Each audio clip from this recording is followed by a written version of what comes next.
Assalamualaikum warahmatullahi wabarakatuh.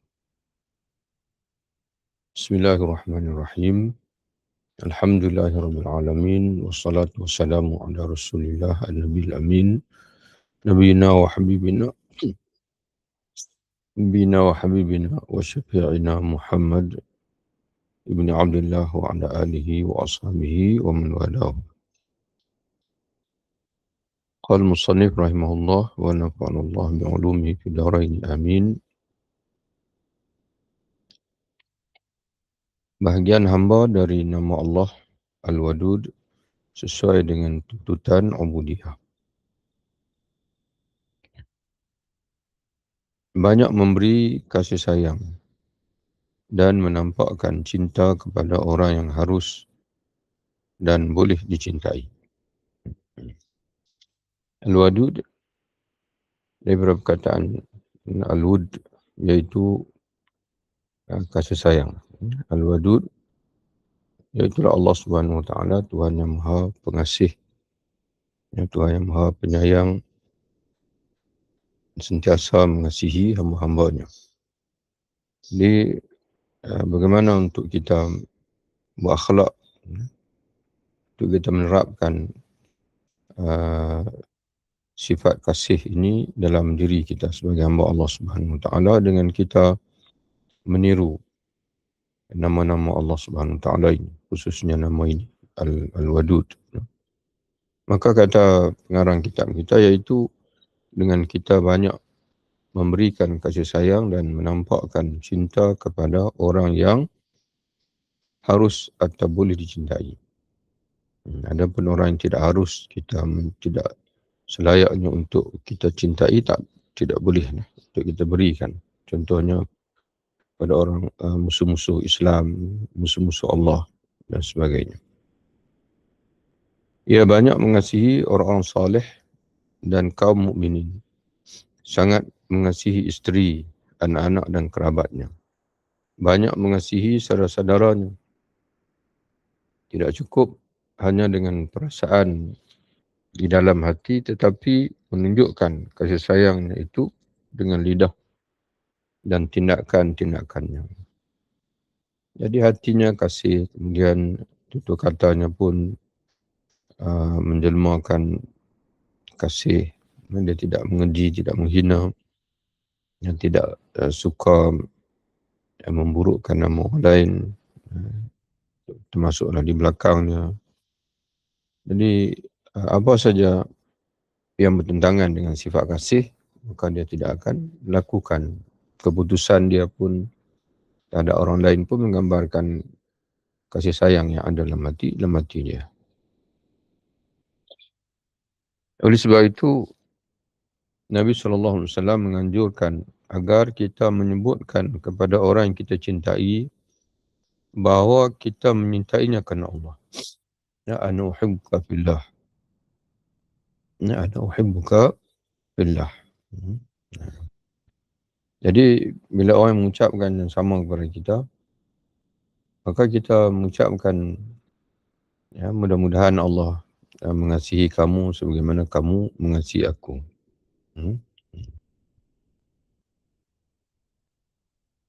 Oleh sebab itu Nabi menganjurkan kita agar menyebutkan kepada orang yang kita cintai bahawa kita menyintainya kerana Allah. Menunjukkan rasa kasih sayang boleh dengan kalimat yang baik, pelayanan, mana kita melayani dia, kita berinteraksi dengan dia dengan cara baik, sikap tawaduk, bagaimana kita merendah diri kepada dia, atau bersegera melaksanakan hal-hal yang disukai tanpa maksiat, asalkan bukan maksiat. Ya, kita belanja dia, kita tolong dia, kita bantu dia, kita support kehidupan dia dan sebagainya. Orang yang pengasih di kalangan hamba adalah orang yang menginginkan untuk makhluk Allah apa yang diinginkannya untuk dirinya sendiri. Jadi apa yang dia suka orang layani dia, maka dia melayani yang sama pada orang lain. Kalau dia tidak suka dia dilayan dengan suatu cara ataupun satu sikap, maka dia tidak akan buat sikap tersebut, cara tersebut pada orang lain. lebih tinggi dari itu adalah orang yang mengutamakan orang lain atas dirinya. Ya, jadi kalau kita nak mencapai tahap yang lebih tinggi, iaitu kita mengutamakan orang lain. Kalau tadi kita fair lah, maknanya kita apa yang kita tak suka orang lain kita tak buat pada orang lain. Tapi yang lebih tingginya adalah bahkan kita mengutamakan orang lain lebih daripada diri sendiri. Sedangkan batas kesempurnaannya adalah bahawa amarah, kedengkian dan gangguan yang dialaminya tidak dapat menghalangi dirinya dari mengutamakan orang lain dan berbuat baik. Mana hatta kalau orang melakukan kejahatan kepada dia tidak akan balas dengan dendam, tidak akan balas dengan membenci orang itu dan sebagainya. Sebaliknya, dia membalas dengan sikap kasih. Bagaimana Rasulullah SAW ketika giginya dipatahkan dan wajah dilukai dalam satu peperangan, maka Nabi berdoa, Ya Allah, tunjukilah kaumku, Allah mahdi kaum fa innahum la ya'lamun, sesungguhnya mereka tidak mengetahui. Nabi ketika berada dalam situasi itu, dia aniayai oleh kaum dia dan sebagainya sehingga patah giginya dalam perang Uhud mungkin sini. Kalau Nabi ingin menzahirkan, meluahkan kemarahan, maka Nabi tidak akan berdoa begini. Nabi akan berdoa, Ya Allah, binasakanlah mereka telah menentang Rasulmu, Ya Allah. Nabi tidak berdoa begitu, tapi Nabi berdoa, Allahumma hadi qaumi fa innahum la ya'lamun. Ya Allah, berilah hidayah kepada kaumku, kerana sesungguhnya mereka tidak tahu. Kalau mereka mengetahui, nescaya mereka tak akan lawan aku. Ya, makna mereka dalam kejahilan. Perbuatan jahat mereka tidak menghalangi Nabi SAW untuk mengharapkan kebaikan bagi mereka. Yang mengharapkan kebaikan iaitu hidayah. Nabi doa, Allahumma hdi. Ya Allah, berilah hidayah kepada kaumku. Fa innahum la ya'lamun, kerana sungguhnya mereka tidak mengetahui. Juga sebagaimana perintah Rasulullah kepada Sayyidina Ali radhiyallahu anhu dalam sabda baginda, In aradta an tasbiqal muqarrabina fasil man qata'ak wa'ati man haramak wa'fu amman zalamak. Wahai Ali, jika kamu ingin mengungguli kaum muqarrabin, mana kalau kamu ingin berada di hadapan dari orang-orang yang dekat dengan Allah, maka sambunglah orang yang memutuskanmu. Ya, kalau ada orang yang memutuskan silaturahim dengan kamu, tak usah kamu membalas yang serupa, sebaliknya kamu berusaha menyambung hubungan dengan dia. Berilah orang yang tidak memberimu. Beri kepada orang yang dia pernah tidak memberi kepada kamu. Dulu kamu pernah minta tolong dengan dia tak layan. Sekarang ni dia susah, dia datang minta tolong kepada kamu. Beri. Walaupun dia pernah menolak permintaan kamu. Dan maafkanlah orang yang menzalimi kamu. Wa'fu amman zalam. Maafkanlah orang yang pernah menzalimi kamu. Kemudian tajuk yang berikutnya, bahagian hamba dari nama Allah Al-Ba'is. Sesuai dengan tuntutan ubudiyah. Al-Ba'is iaitu Tuhan yang membangkitkan. Tuhan yang membangkitkan. Di antaranya yang maksud yang paling masyhur iaitu membangkitkan manusia daripada kubur. Tapi pengarang kitab kita ini, dia akan mentafsirkan makna bangkit itu lebih luas daripada itu. Di antaranya adalah membangkitkan kesedaran orang yang masih tidur, yang masih alpa, menghidupkan orang yang mati hatinya dengan kita memberi ilmu dan juga menyampaikan dakwah kepada dia. Mengerahkan upayanya. Jadi bila kita nak meniru nak menghayati nama Allah Al-Ba'is ini, di antara yang kita perlu lakukan, iaitu kata dia mengerahkan upayanya untuk meningkatkan semangatnya kepada Allah. Mana kita bangkitkan diri kita sendiri dulu. Iaitu kita membangkitkan semangat kita untuk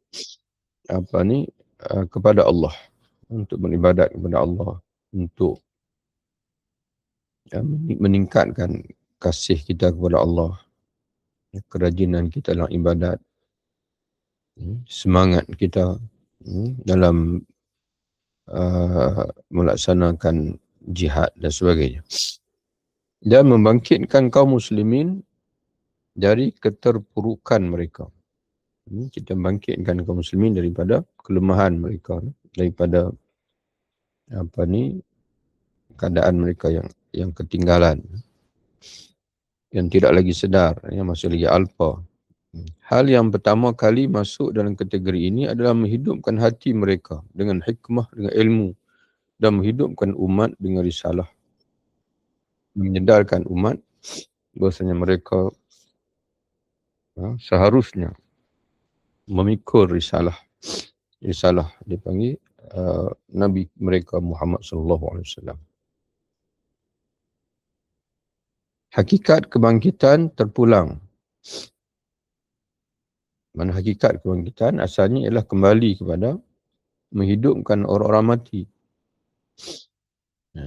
dan merekonstruksi struktur mereka dalam bangunan yang baru. Ini dia terjemahan dia ni agak ni lah. Ini sebenarnya simple je. Kalau tengok dalam bahasa asalnya, itu disebutkan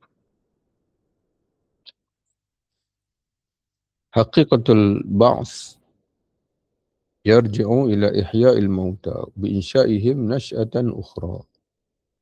Hakikat kebangkitan ini, mana Al-Ba'is ini, Tuhan yang bangkitkan manusia, hakikatnya itu ialah kembali kepada menghidupkan orang mati. Itu asalnya. Bi'insya'ihim, iaitu dengan membangunkan mereka, nash'atan ukhra.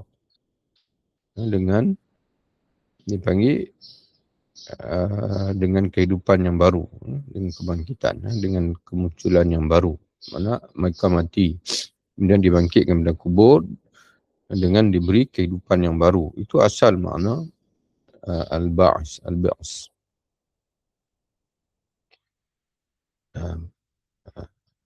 Kebodohan adalah kematian terbesar. Jadi kalau itu dipanggil membangkitkan fizikal. Tapi dalam dunia ni, hakikat dunia ini, kematian yang paling besar ialah bukan kematian tubuh, tapi kematian batin. Apa yang menyebabkan batin manusia ini? Jiwa lah, kita kata jiwa raga. Tadi merujuk pada kebangkitan raga, tubuh manusia.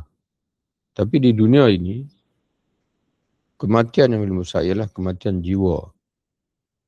Jadi apa yang menyebabkan jiwa, apa yang menjadi faktor jiwa itu mati? Iaitu kejahilan, kebodohan. Maka sebab itu disebut sini, kebodohan adalah kematian yang terbesar. Sedangkan ilmu adalah kehidupan yang paling mulia. Jadi jiwa yang hidup iaitu jiwa yang berilmu. Jiwa yang mati iaitu jiwa yang jahil, yang bodoh. Jadi sebab itu kebangkitan yang sebenarnya adalah kebangkitan jiwa iaitu dengan ilmu.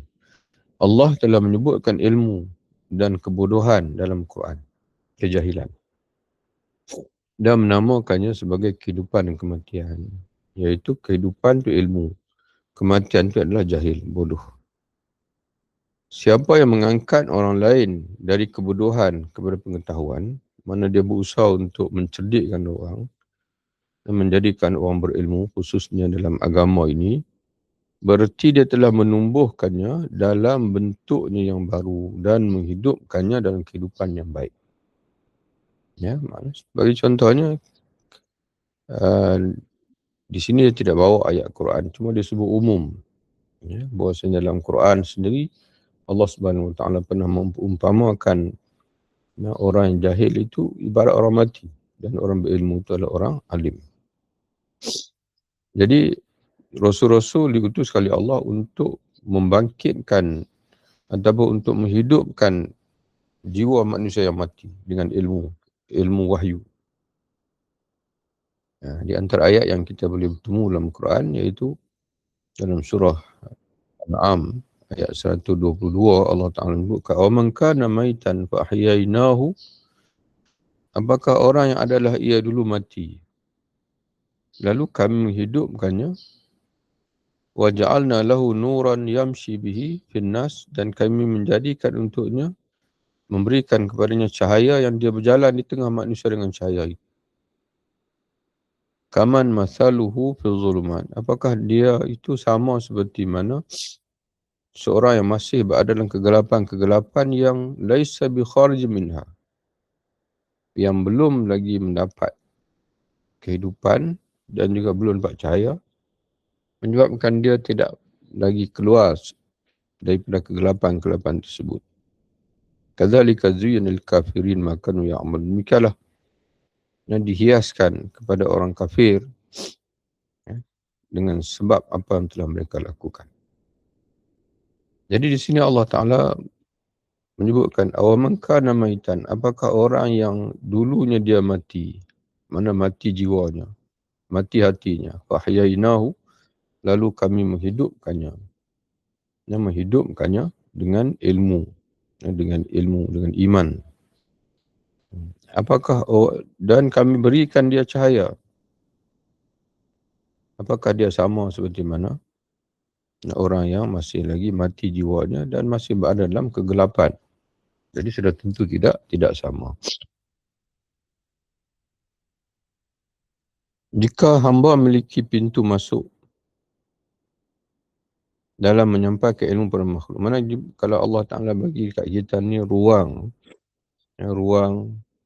dakwah, ya, dalam menyampaikan ilmu kepada makhluk sehingga kita dapat menyampaikan ilmu agama kepada makhluk dan mengajak mereka kepada Allah, maka hal itu merupakan salah satu cara menghidupkan.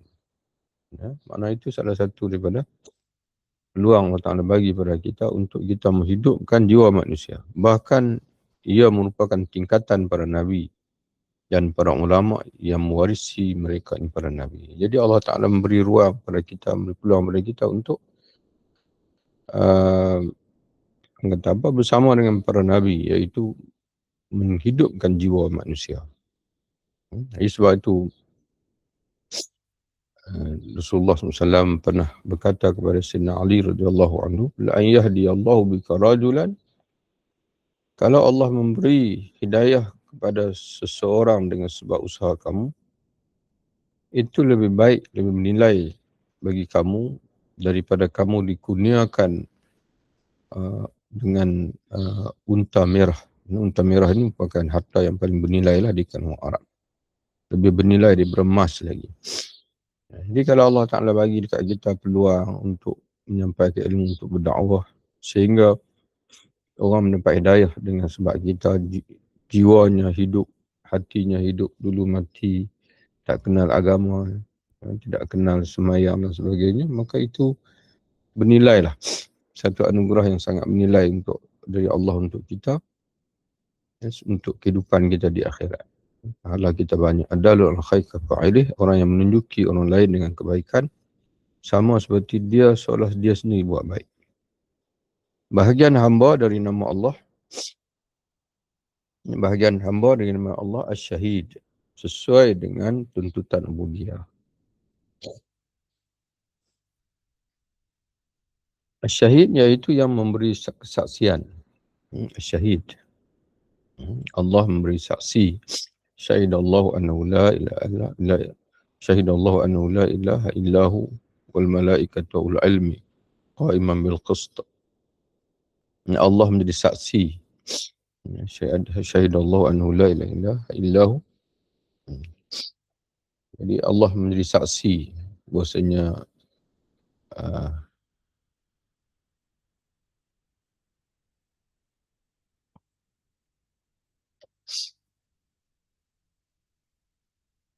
Surah Ali Imran ayat 18. Syahidallahu annahu la ilaha illahu wal malaikatu.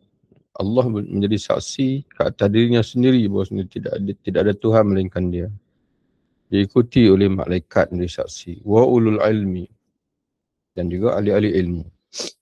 Jadi kita menjadi saksi.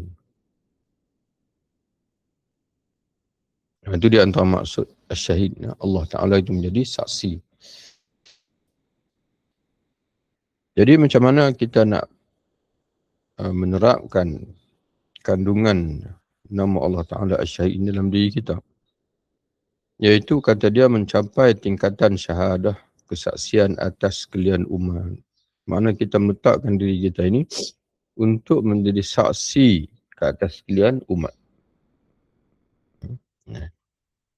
Sebagaimana firman Allah, dan demikian pula kami telah menjadikan kamu, wahai umat Islam, umat yang adil. Adil makna salih. Yang salih. Dan pilihan, umat pilihan. Agar kamu menjadi saksi atas perbuatan manusia. Mana bila kita salih, maka kita ini menjadi ukuran. Kalau orang nak tengok apa yang betulnya, maka orang melihat kita itu, orang tahu, oh, itu yang betul. Kerana umat Islam ini adalah umat yang ditrain, yang dilatih, yang dibentuk oleh Al-Quran. Jadi sisi keindahan itu orang akan lihat pada kita. Kita menjadi saksi atas kebenaran. Tapi bila umat Islam mutakhir ini, mereka tidak beramal dengan Quran, mereka menjadi fitnah. Tidak lagi menjadi saksi, tapi menjadi fitnah. Orang tidak nampak lagi keindahan Quran. Kalau dulu, orang tak buka Quran, tak baca Quran pun orang tahu apa yang ada dalam isi Quran apabila melihat Rasulullah, melihat sahabat-sahabat. Jadi sebab itu, mereka ini seolah-olah seperti Al-Quran yang berlegar, berjalan, berlegar dalam masyarakat.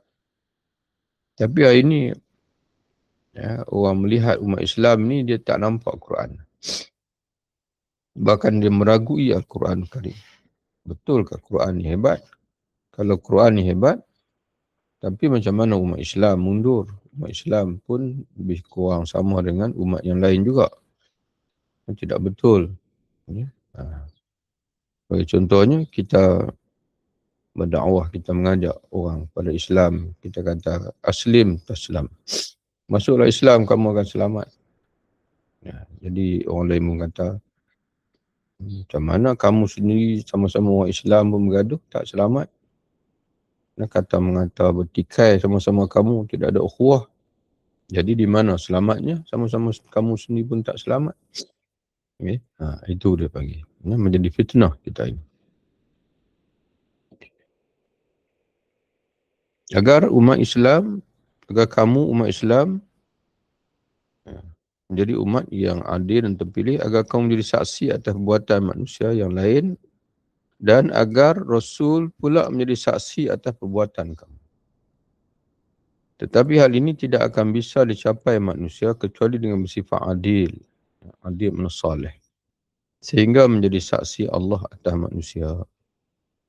Mana? Saksi Allah. Mana dengan sikap kita, dengan keadilan kita itu, maka orang mengetahui apa yang sebenarnya dikehendaki oleh Allah. Apa bayangan keadilan, bayangan kebenaran dalam kehidupan ini. Menurut neraca syariat. Ucapannya menjadi hujah dan kesaksiannya diakui. Termasuk bahagian hamba dari nama Allah Asy-Syahid adalah memenuhi syarat-syarat diterimanya kesaksian. Jadi kita kena melengkapkan diri kita lah dengan syarat-syarat untuk supaya kita ni dapat diterima untuk menjadi saksi. Mana orang percaya, dapat dipercayai. Dengan tidak melakukan hal yang dapat merosakkan syariat dan muruah. Itu yang kita pastikan diri kita ni tidak lahir daripada diri kita ini perkara yang boleh merosakkan syariat, mana yang menyalahi syariat dan juga maruah diri sebagai manusia. Hamba dapat mencapai puncak tahakkuk pencapaian apabila dia telah mengorbankan kehidupan jalan Allah. Jadi kemuncak saksi ni adalah kita gugur syahid lah. Ya, makna bila kita gugur syahid ni maknanya ya, kita telah menjadikan nyawa kita tu sendiri sebagai penyaksian ke atas kebenaran Islam, sehingga kita sanggup mengorbankan yang paling bernilai untuk mempertahankan Islam dan juga mempertahankan agama Allah Ta'ala. Karena itu ia disebut syahid. Ini orang yang menjadi saksi, orang yang gugur kerana membela Islam. Ya, dia mempertahankan Islam sehingga dia sanggup mengorbankan nyawa dia sendiri. Bahagian hamba dari nama Allah Al-Qawi, yang maha kuat sesuai dengan tuntutan ubudiyah. Kita berhenti di situ. InsyaAllah nanti ada kesempatan yang lain kita sambung lagi. Wallahu a'lam bishawab. Assalamualaikum warahmatullahi wabarakatuh.